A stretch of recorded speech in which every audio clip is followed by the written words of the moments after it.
नमस्कार, तुम्ही पाहत आहात मराठी मसाला।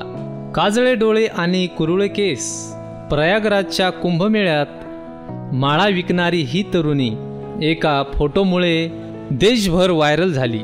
तिच्या सौंदर्याच्या आणि साधेपणाच्या चर्चा सुरू झाल्या। सुंदर हास्य आणि भेदक डोळे पाहण्यासाठी कुंभमेळ्यात मोठ्या प्रमाणात गर्दी सुरू झाली। माहितीनुसार तरुणीचं नाव मोनालिसा असून ती मध्य प्रदेशातील खारमर महेश्वरीची राहणारी आहे। दुर्गम भागातून 35 ते 40 वर्षापासून रुद्राक्षच्या माळा विकत आहेत। यंदा कुटुंबासह मेळाव्यात आली आणि संपूर्ण देशभरात त्याच्या सौंदर्याची चर्चा सुरू झाली।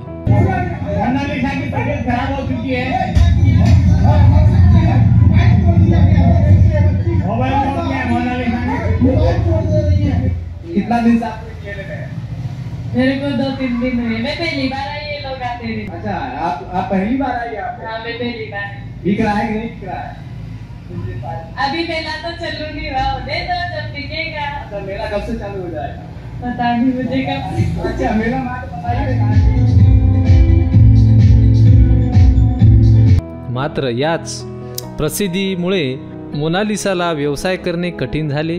अनेक लोक फोटो काढण्यासाठी व रील्स बनविण्यासाठी गर्दी करीत असल्याने मोनालिसाला खूप त्रास होऊ लागला आणि तिला कुंभमेळावा सोडून गावाकडे जावं लागले।